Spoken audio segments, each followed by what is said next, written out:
क्या वजह आ गई जो आपको आरजेडी छोड़ना पड़ा? मैंने अपने इस्तीफा पत्र में सारी बातों को 4 लाइन में लिख दिया था और उसको आप पढ़ेंगे या पढ़े होंगे तो सारी चीज़ें आपको महसूस हो गया होगा कि मेरे छोड़ने का क्या कारण है और मेरे वहाँ नहीं रहने का क्या कारण है। ये दोनों चीज़ समझ में आ गया होगा, क्योंकि हम लोग हैं राजनीतिक व्यक्ति, सामाजिक व्यक्ति। मेरा राजनीति के वजूद तब रहेगा जब जनता के लिए हम काम करेंगे, जनता के बीच रहेंगे। मेरी पहचान भी वही है। उस पहचान को खात्मा करना सिर्फ वक्तव्य देने से दल और देश और व्यक्ति नहीं बदलता है, काम से होता है। हम बात करें बड़ी बड़ी बात और जनता तक हम जाए नहीं, जनता के लिए कुछ करें नहीं, जनता के दुख सुख को सुने नहीं, उसको एहसास नहीं हो कि मेरे दर्द के साथ वो है, तो फिर वहाँ सिर्फ एक मूर्ति के तरह खड़ा रहना ये मेरे लिए जैसे लोगों के लिए नैतिक बल नहीं था और उस तरह से हमारा नैतिक अधिकार नहीं बनता है कि वहाँ रहूँ। तो आप जेडीयू जा रहे हैं?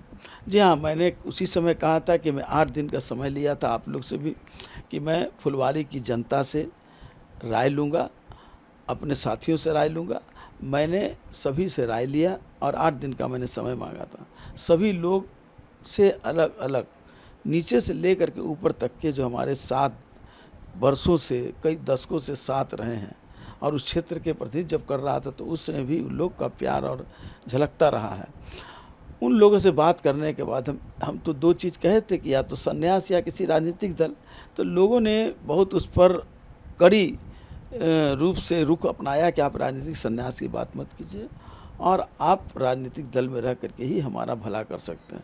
और उन लोगों का ही कहना था कि आप जनता दल को ज्वाइन कीजिए, क्योंकि हम आपकी जो मानसिकता है, जो आपका सोच है, जो आपकी पहचान है, जो आपका पृष्ठभूमि है, उसमें कोई सामाजिक, समाजवादी और गरीबों के रक्षक, गरीबों के लिए सोचने वाला और काम करने वाला, इसके साथ ही आप रह सकते हैं।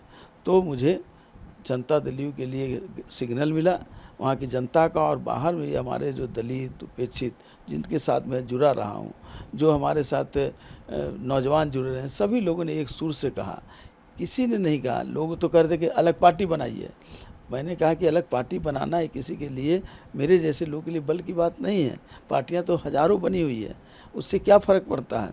तब उसके बाद हमने निर्णय लिया कि जनता दल की सदस्यता ग्रहण किया जाए और कल मैंने पोस्ट भी कर दिया कि मैं 1 तारीख को जनता दल का सदस्यता ग्रहण करूँगा 12 से 1 के बीच में। बात हुई जनता दल में? हाँ, हमारी बात हुई है, सभी वरिष्ठ नेताओं से बात हुई है, माननीय मुख्यमंत्री, राष्ट्रीय अध्यक्ष, राष्ट्रीय कार्यकारी अध्यक्ष, सबसे बात हुई है और सब लोग की ही इच्छा थी कि आप आइए, आपके आने से हमें भी बल मिलेगा और आप भी मानसिक रूप से, शारीरिक रूप से संतुष्ट होंगे।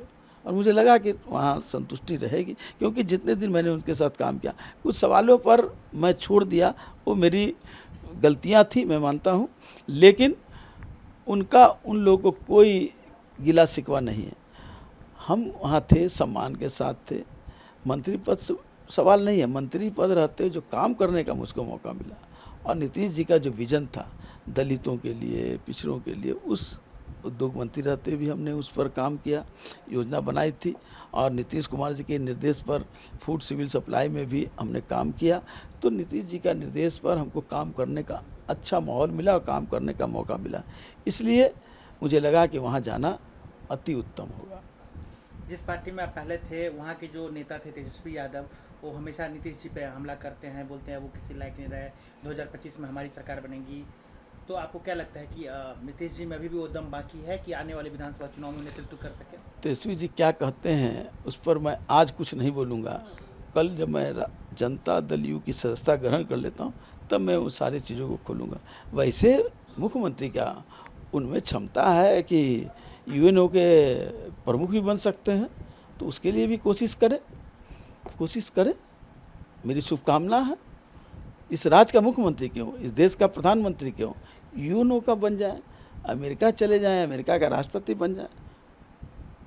तेजस्वी यादव में आपको लग रहा है कि आने वाले दिन में, क्योंकि आप एक राजनीतिक मैं नेता किसी हैं, वर्षों से आप राजनीति कर रहे हैं, बहुत नीचे से उनके पिताजी तेजस्वी सबको आप देखे हैं, आपको लग रहा है कि आने वाले दिन में उनका भविष्य? मैं किसी पर व्यक्तिगत टिप्पणी नहीं करता हूँ, मेरी आदत नहीं है। मैं चंद्रशेखर जी से सीखा हूँ।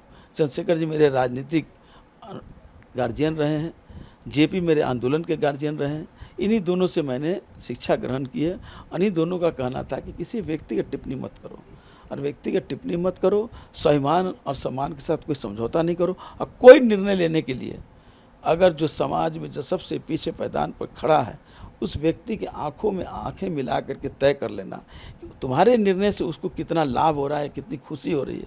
अगर उसको खुशी हो रही है, लाभ हो रही है, तब उस निर्णय लेने में ज़रा सा भी हिचकना मत। अगर उनको लाभ नहीं हो रही है, तब उस तरह का निर्णय नहीं लेना।